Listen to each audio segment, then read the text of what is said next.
देता था, उसकी पहचान अब आया राम गया राम की राजनीतिक प्रयोगशाला बन गई है। पर हमारे पैर छोटे मोटे कारणों से डगमगाने वाले नहीं हैं। कोई रहे या जाए, हम अपने उसूलों को छोड़ने वाले नहीं हैं।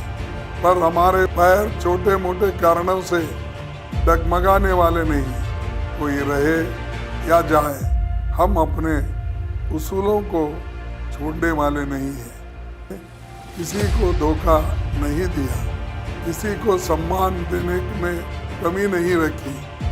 महागठबंधन की सरकार ने वर्षों से ठप विकास यात्रा को गति देने के प्रयास किया तो मोदी और शाह को चुप रह गया, पसंद नहीं आया। उन्होंने बिहार के सम्मान और स्वाभिमान के साथ खिलवाड़ किया।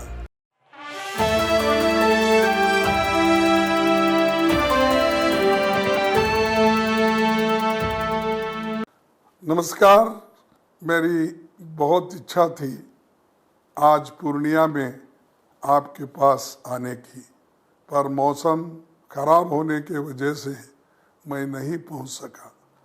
आप जानते हैं कि हम आज राजनीति के ऐसे दौर से गुजर रहे हैं जब बड़े बड़े लोग अपने स्वार्थ में छोटे छोटे फायदों के लिए अपनी जमीर का सौदा कर लेते हैं।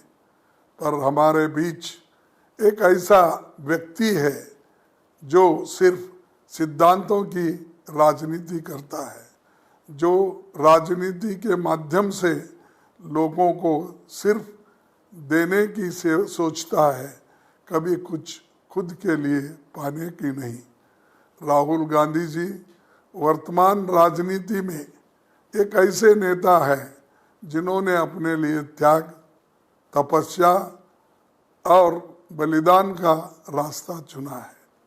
हमारे लिए ये गर्व की बात है कि राहुल जी ने हर एक भारतीय को सामाजिक, आर्थिक और राजनीतिक न्याय दिलाने वाले का संकल्प लिया है। साथियों, आज का दिन दो मायने में बहुत महत्वपूर्ण है। आज राष्ट्रपिता महात्मा गांधी जी का 76वां शहादत दिवस है और दूसरा 2023 में आज ही के दिन श्रीनगर में राहुल गांधी जी ने ऐतिहासिक भारत जोड़ो यात्रा का समापन किया था।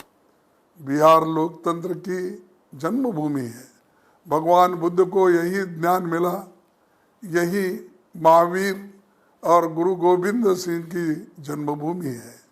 ये भूमि डॉक्टर राजेंद्र प्रसाद, मजरूल हक, बाबू जगजीवन राम, जेपी और कर्पूरी ठाकुर जैसे महान नेता, अनगिनत दिग्गजों से एवं स्वतंत्रता सेनानियों की है। बड़े दुख के साथ कहना पड़ता है कि आज इस भूमि पर मौका परस्ती और लोभ लालच की राजनीति हावी हो गई है। जो बिहार दुनिया को प्रकाश देता था, उसकी पहचान अब आया राम गया राम की राजनीतिक प्रयोगशाला बन गई है।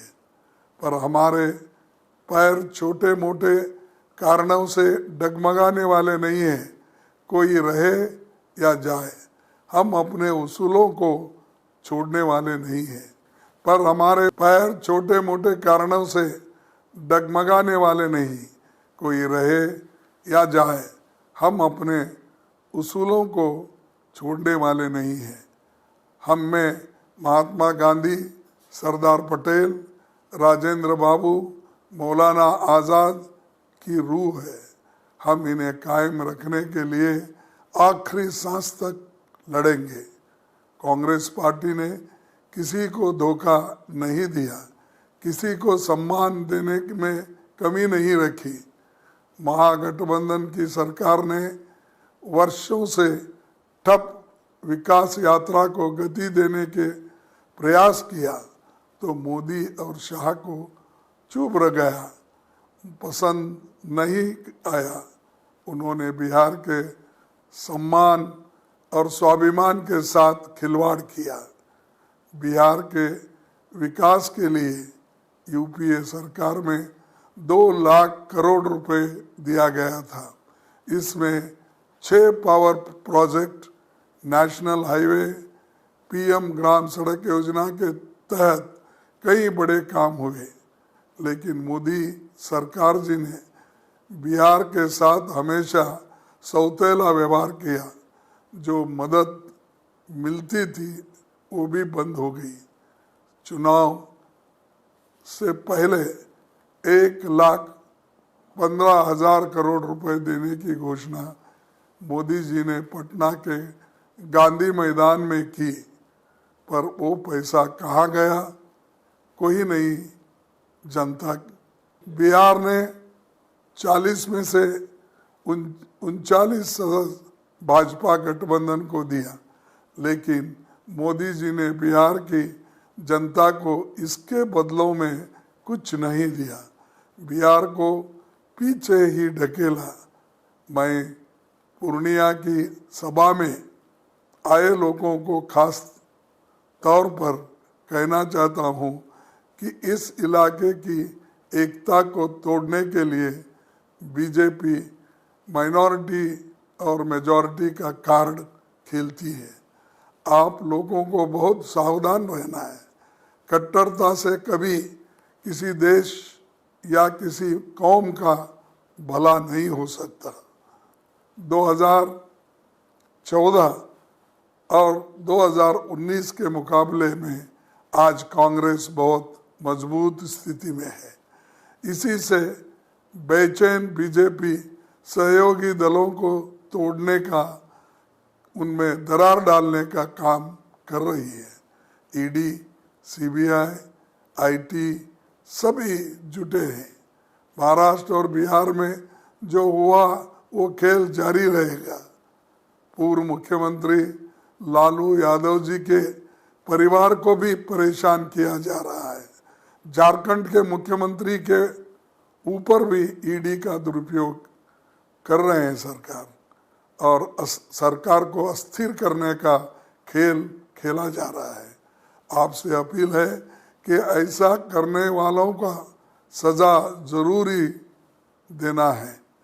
पिछले 10 सालों में मोदी जी ने बेरोजगारी, महंगाई जैसे सवालों का वो जो वायदे किए थे उसके उलट काम किया। आरएसएस, बीजेपी बराबरी की बात केवल भाषणों में करती है, हकीकत में वो अमीरों को अमीर और गरीबों को और गरीब बनाती है। उद्योगपतियों को मालामाल करने के लिए सालों बने नेशनल असेट्स उनके हवाले करने में संकोच नहीं करती। आने वाले चुनाव संविधान और लोकतंत्र बचाने के लिए लड़ी जा रही है, और ये चुनाव ऐसा ही होगा। गरीबी, शिक्षा, स्वास्थ्य, रोजगार ये देश के वास्तविक मसले हैं। हम इन्हीं का बात करते हैं और इन्हें ही पूरा करने के लिए लोगों से वोट मांगते हैं। मुझे विश्वास है कि आप भारत जोड़ो न्याय यात्रा के विचारों को घर घर तक पहुंचाएंगे। आप सब ने हमारी बात सुनी, इसके लिए धन्यवाद। जय हिंद, जय बिहार, जय कांग्रेस।